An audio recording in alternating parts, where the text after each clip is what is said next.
What is up, everybody? It is me, your boy TPT, coming at you, not live and not from Twitch TV. Welcome back to Gregtech New Horizons. So, as you may know, in the last episode, we did quite a lot of things. We've obviously hit low voltage, and we also, got a few things up and running in terms of machines, which is really awesome. So I think it's time for a bit of a new dimension, perhaps one full of trees.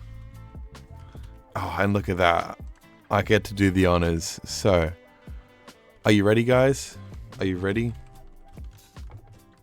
I think you're ready.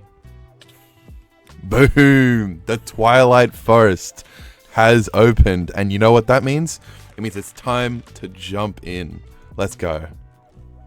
So, the Twilight Forest is actually a very important mod and biome within Gregtech, because there is a number of ores in the Twilight Forest that you aren't able to get in large quantities in the overworld. Obviously, one of the big ones that I have previously mentioned, and of course we timed out, that's Gregtech for you, baby. But, and it looks like Temper timed out as well too. That will happen a lot when you're going to new dimensions, so fair warning.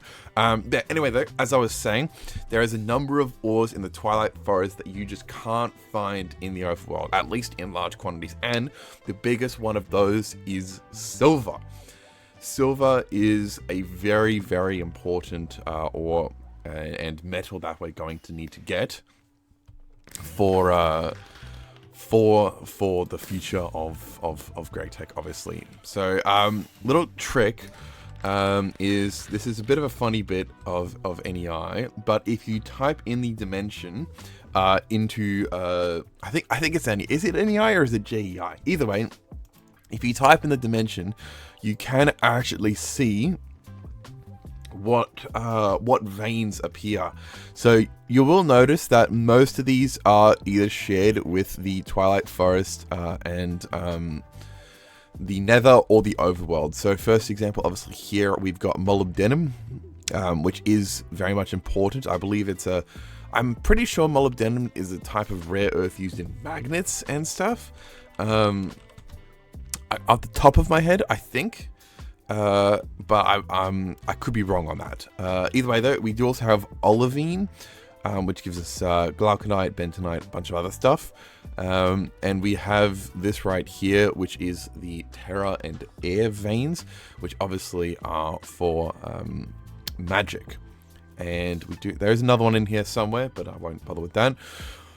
Sapphires, and this one's really important, cryolite, because at least in the early stages, we are going to be needing cryolite in order to produce aluminium. Because you need cryolite. If we look here, where is it? There it is, cryolite dust in the blast furnace with alumina dust in order to make aluminium ingots. And that is our first way of getting aluminium, and we will be needing a lot of aluminium, because just like steel is the primary ingot in LV, aluminium becomes the primary ingot in MV, or medium voltage, which obviously is the next tier above us. As you can see here, we do also have nickel, which is very important. We will be needing a crap load of nickel. And what else we got? Palladium auto, those are the other two shards, obviously. Gold, it doesn't really matter. Iron, and it doesn't really matter. Apatite, that's kind of useful, but not really. Rock salt, no. Magnetite, no. Cassiterite, no. Aqua and ignis is the last important one as well too, because that is how we get our what is it called? Can't remember, but it's these things, the shards from Thorncraft, essentially. Obviously, aqua is water, ignis is fire, Aero is order, I think, etc., etc. But anyway, now one of the other great advantages of the Twilight Forest is the lack of hostile mobs in here. Hostile mobs in the Twilight Forest only spawn in certain locations. That being the hills, which like I think that actually might be one over there. They will pretty much always be full of hostile mobs, but hostile mobs generally don't spawn on the surface. They can spawn underground in caves and such, but generally speaking, they do not spawn on the surface. So even though it looks like they can, generally speaking, they don't. So we're going to need to do a lot of exploring within the Twilight Forest, because we do also need to do which tab is it? I believe it might be. Oh, I know that's it. It's kill all the things. Yeah, there it is. Big ugly snake. So if we do want to progress down the magic tree, we will need to kill all of the bosses found within the Twilight Forest. And obviously the first one is the Naga, who is found within the maze. But obviously there is, you know, a number more than that. So anyway, let us just jump right into it. So it looks like we've actually spawned right near the Twilight Swamp. So you'll notice all these particles that are showing up currently and really lagging my game. Plus, I've also got Hunger 3 all of a sudden. Now, what this is this is essentially Twilight Forest's progression system. So what happens is when as you beat each of the bosses, so if we go back to here, as you beat each of the bosses, you'll unlock the ability to confront the next boss. You have to do them in order. You can't do them randomly, essentially. And so, for example, if I go to the Twilight Lich's castle before I have killed the Naga, there's a big aura around it. Now, it doesn't kill you straight away or anything, but as you can see, it does give you Hunger 3. So it's very difficult to traverse through these areas prior to doing it. Now, the Twilight Swamp is actually the third boss. This one contains the Minish Room and the labyrinth that the Minish Room is in.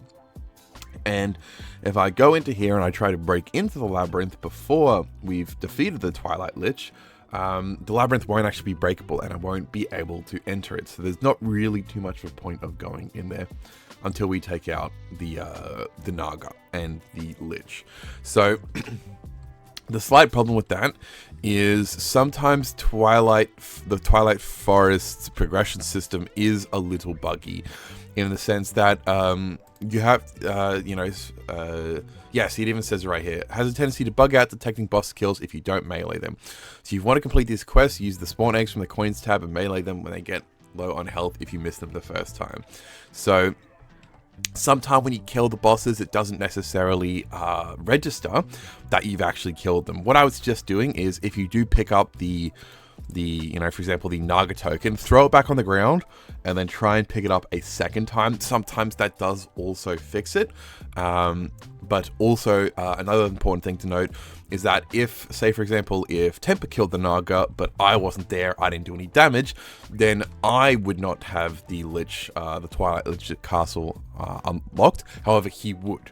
So if you are playing with multiple people and you want them, you want everyone to be able to explore the entirety of the Twilight Forest, which I would highly recommend, because obviously there is a lot of imported ores in here. As you can see, we've been gathering quite a few of them recently. But if you do want everyone to be able to traverse the entirety of the Twilight Forest, then I would highly recommend doing those bosses at the same time. Now, the good news is that you can also respawn them as well too. So I believe it's in the coins tab. Or it might possibly... Actually, no, sorry, no, that's right. No, it's not that. It's actually a recipe. So if you kill the Naga, and we go to here with the Naga trophy, you can use... yeah, see right here. Oh no, so it is in the coins tab. But essentially, you can trade the previous tier of stuff for the spawn egg of that particular boss. Yeah, here, see, there it is. Yeah, so with the Naga, you can trade the Retrieval Task and 5 Survivor 10 coins, 25 Dark Wizard coins, and the Naga Headstone, or just Naga Stone, which is what the maze is made out of, and you can respawn the Naga. So that is good. It does mean that, you know, like if something goes wrong, or say for example like one of your friends can't be there when you kill it, you can always respawn it and get it back again. I think that is a very good feature to have as well too, because it is, like I said, it's quite buggy, and trying to find the bosses does take a while. You can do it. There is like, there's not just like one Naga maze in the entirety of the Twilight Forest. There is many of them. They are spread out very sparsely though. You know, you're not going to be coming across them every like 2 seconds. And so it does just make it a lot easier for you to be able to do that. So it is a very, very useful mechanic to have, essentially. Now, you may be wondering, what are we doing searching through the Twilight Forest? So what we're actually looking for is cryolite, and for some reason it took way longer than it had any right to. I mean, it didn't also help that I got distracted looting a Twilight Forest maze, which turned out to be extraordinarily full of just useless junk, but we did find it eventually, and that's what counts. Okay, and it looks like Temper has managed to find, he beat me to it. We managed to find a cryolite vein. Finally, cryolite. But yeah, so this is the vein we were looking for, because as I mentioned earlier, you need cryolite in early MV in order to produce aluminium, which is the most important metal of MV. So we have managed to find it, and now it's time to dig it out. That's fun.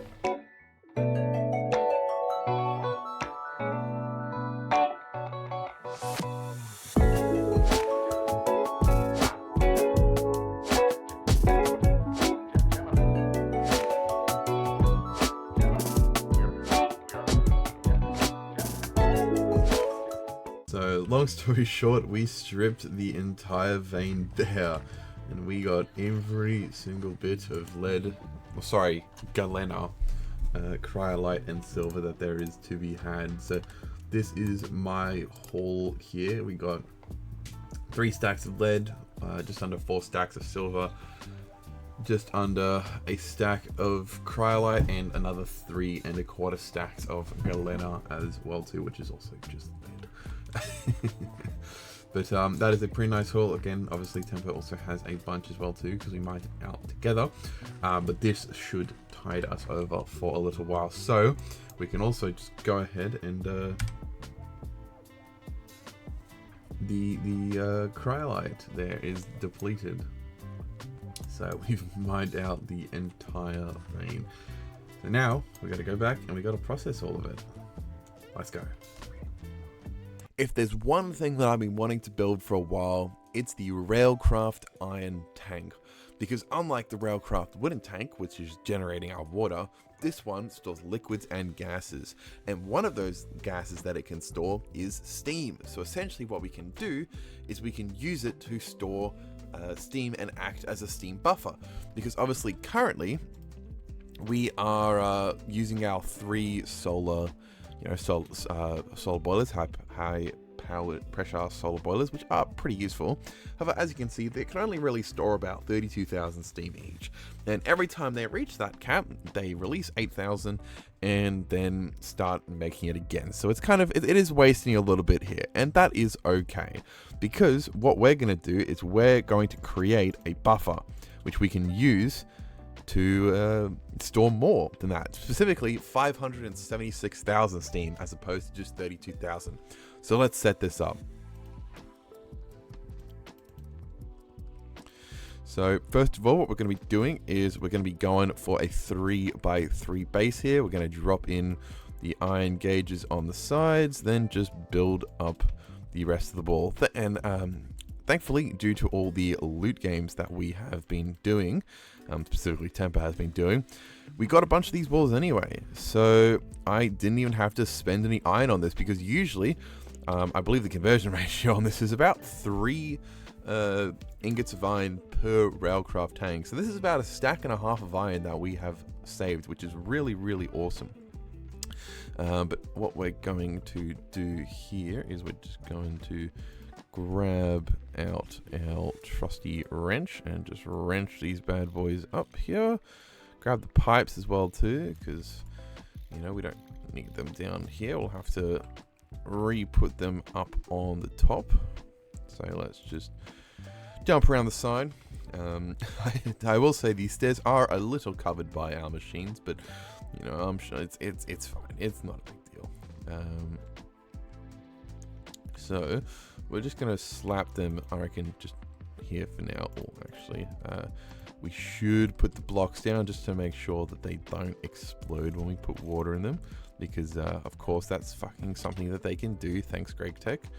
And whoopsies, dropped that one. Because yeah, if you don't know, if you start giving solar boilers sunlight and then put in the water afterwards, after they've already got some sunlight, then yeah, they blow up. So we obviously don't want that to happen to ours, because we spent a good bit of resources, at least at the time. It is still a decent amount of resources even now then, although we will definitely be making more of these in the near future. Let's just connect these bad boys up, and also make sure that we send the arrows the right way. Essentially, the arrows are really just to stop the pipes from backlogging, because that is something that can happen, and it just kind of makes them a little more efficient. And I believe it does actually do a little bit to reduce lag as well too, but I'm not 100% sure on that last bit though. Anyway, let's just, you know, I always like to grab a bucket out in case, just to, you know, do. God damn it. I like to put a little bit of the water in myself onto the third one, because if you notice, it doesn't have anywhere near as much water as the other two do, or specifically the first one does. So I always just like to grab a little bit extra and pop it in, just to. I don't actually think it does anything. It's more of just to ease my conscience, essentially. But we do still have plenty of water, obviously, here after all. Anyway, let's just pop down these pipes and then grab our wrench back out, connect these up here, and rip the top off. God damn it. It is not in the best place. That is the third time I've done that. But it's fine. We're almost done. And like I said, what this will be able to do is this will let us use and run our machines for a decent bit longer before we have to worry about running out of steam to use. We will definitely be upgrading this at some point, but right now we're just going to leave it as a 3x3x4, sorry, 3x3x4. And as you can see, that is starting to collect steam, which is awesome, because that is essentially, we've gone from having basically like 70,000 to 576,000. Now, if you want to do some math here, if we go back to the steam turbine, the LV steam turbine, so this one right here uses up to 1,552 liters of steam per second, which is quite a lot. But essentially, this will let us be able to run this for 6 minutes straight, which doesn't sound like a lot, but it definitely is compared to what we have been able to, because off of our current storages, we've only really been able to run it for not even close to that, probably around like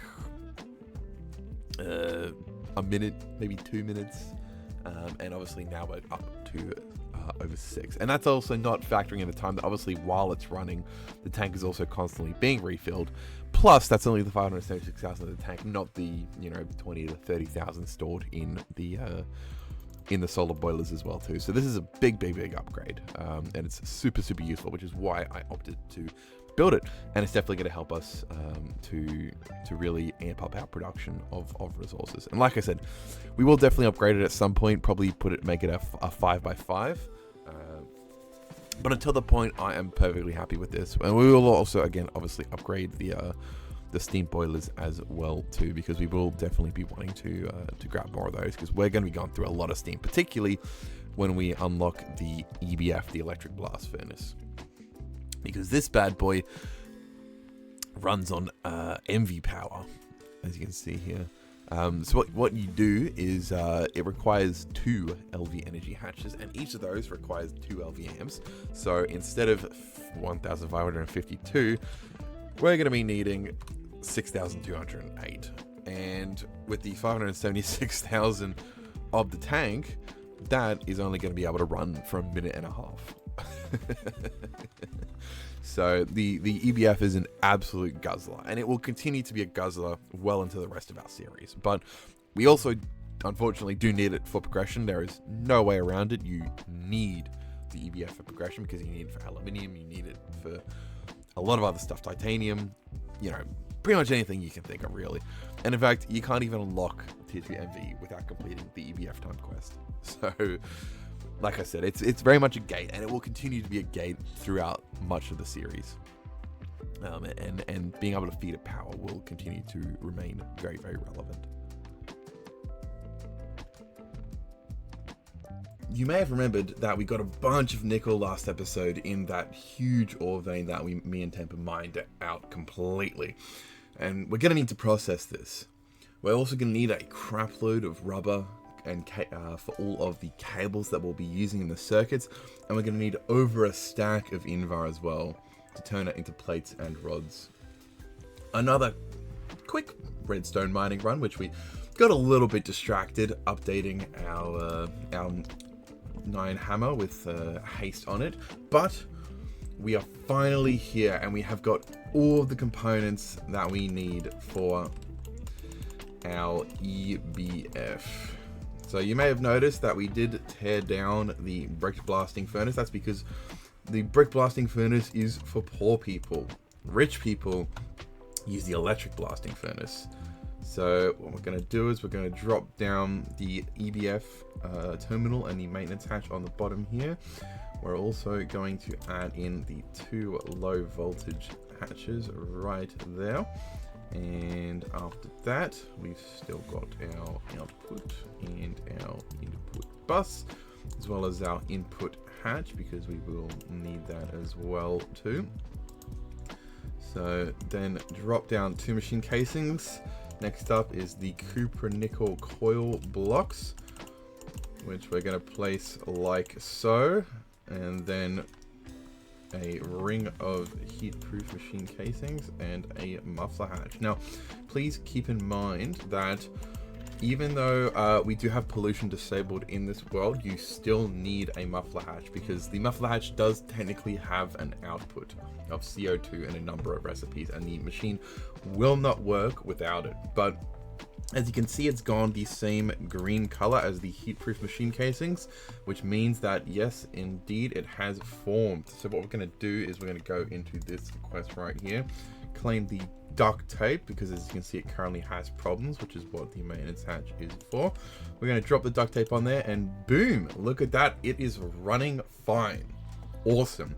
Now, the important part about this is that the electric blasting furnace does have 2 LV energy hatches, and each of these can take up to 2 LV amps. Now, if you remember way back when, and I believe it was episode 1, I mentioned, maybe it was episode 2. No, I think it was episode 2, sorry.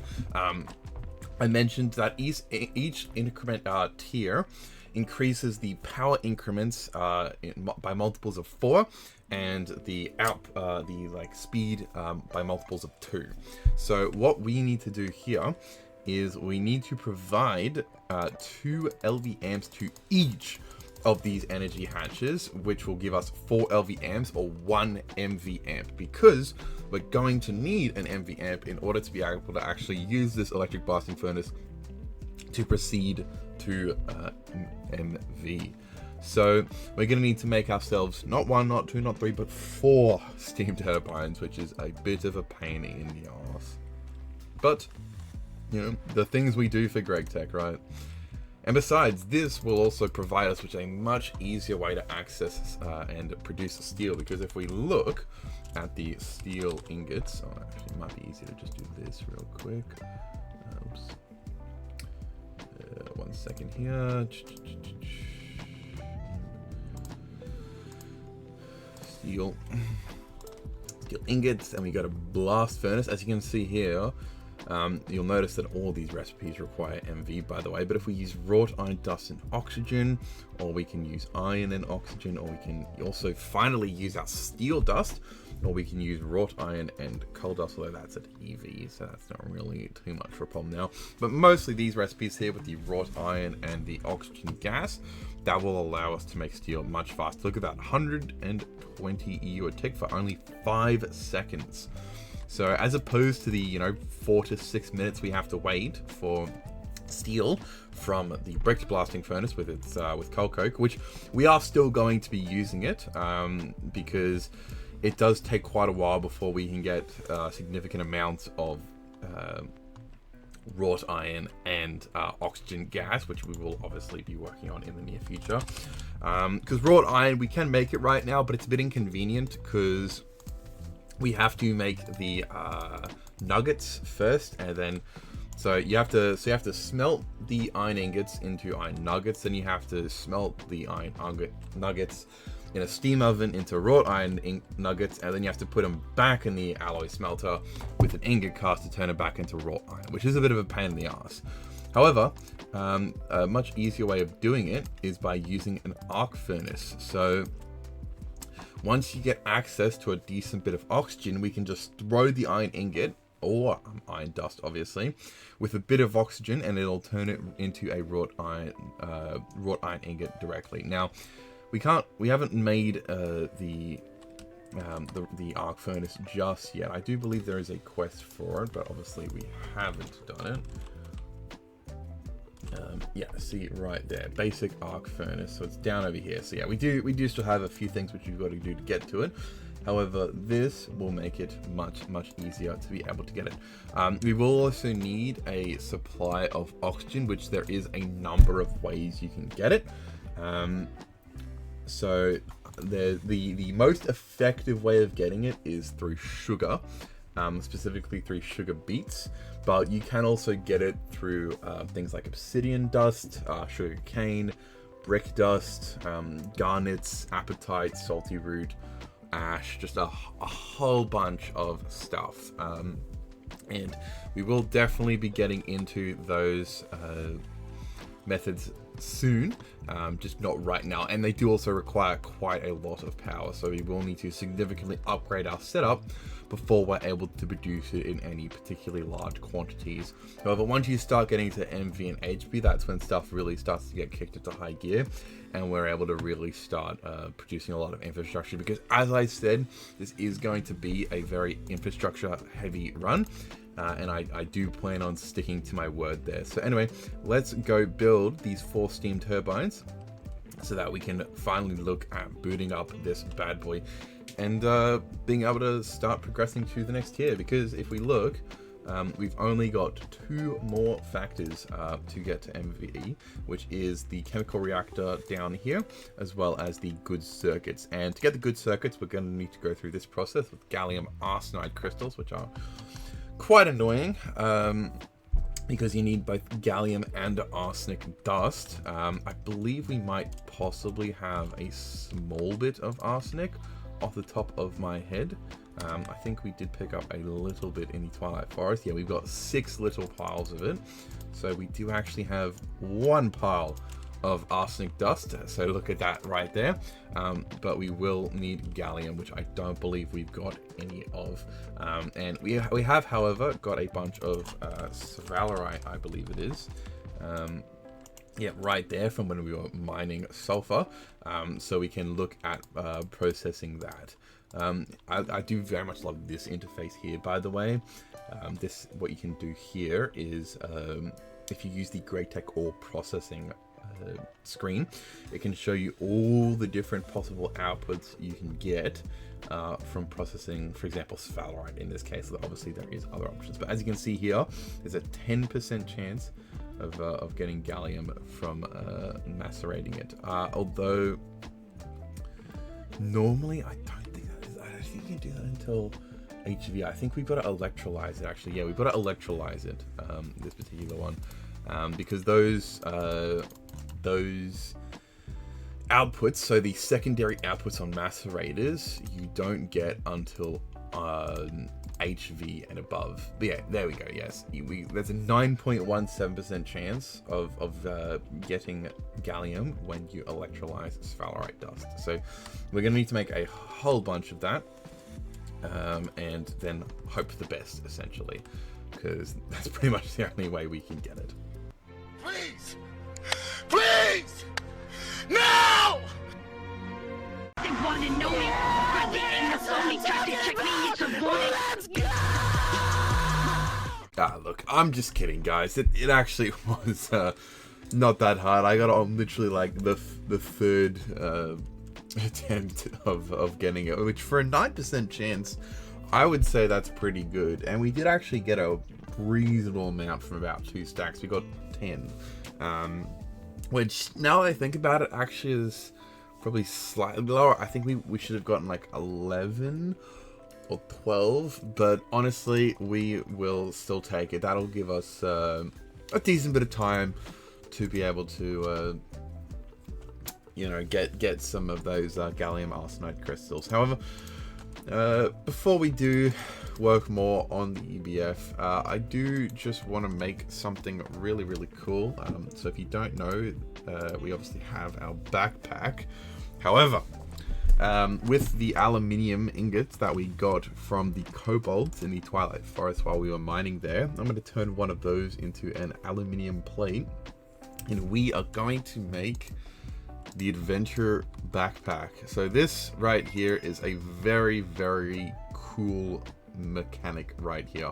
So not only does this backpack have a crafting table in it, what you can also do is you can also store your tools in it, and if you want to, you can swap between them. I actually can't remember how to swap between them. I'll have to figure that out in between episodes. But all it is just a click of the button, and you can rotate between weapons instead of having to hold them in your inventory, which is really awesome. On top of that, if you get the nozzle that comes with it, you can also both suck up and spit out liquids from it as well too. Yeah, see the hose, sorry, not the nozzle, the hose. So if we use the yeah, see, I do have to fix the key bindings for this one, which is fine. But what I'm gonna do is I'm gonna do one more thing with it, okay? And we are going to turn this into the pig backpack. So now the pig backpack by itself doesn't have any particularly unique trait. However, as you can see here, there's an upgrade for it, which is the Pigman backpack. So what we have to do is we have to get struck by lightning. Essentially, we have to get struck by lightning in order to open up the backpack. Sorry, not open up the backpack. In order to upgrade the backpack, you have to get struck by lightning whilst wearing the backpack, and that will turn it into the Pigman backpack, which will give us fire resistance, which is going to make mining the nether so much easier, and I'm very much looking forward to that. However, that being said, guys, I think I am going to wrap up the episode here. Now that I'm doing a lot more editing in these episodes, I'm going to try and keep them to about 30 to 40 minutes. Probably slightly more on the 30-minute side, but you know, generally between 30 to 40 minutes, because these do actually take quite a long time to make. This one in particular took probably about 20 to 30 hours in total once I'm finished. Obviously, I haven't quite fully finished editing it since I'm recording this right now. But about 20 to 30 hours per episode, which is why I'm only releasing about one of them a week. But I have very much enjoyed this. We obviously made quite a lot of progress. We did also add an extra 3 solar boilers on there just for a bit of extra steam. But getting the EBF is a very, very, very big deal, because that's going to be really, really awesome for us, getting aluminium and being able to progress to MV. But anyway, guys, I hope you have enjoyed. If you did, obviously be sure to hit that follow button. Oh, sorry, not follow, I'm too used to Twitch. Be sure to hit that subscribe button. Be sure to like, and also comment down below if you like the editing style, because I'm still going to keep on trying out a few new things. Obviously, particularly this episode and the last episode have been full of new editing styles for me. It's not something which I have a lot of experience with, but it is something I'm going to be trying to work on in the future. And I do hope you like that little skit there just before this part of the video. It took me way longer than I would like to admit, because I had to change every single frame basically. But anyway, guys, hope you have enjoyed, and I'll see you next time. Peace.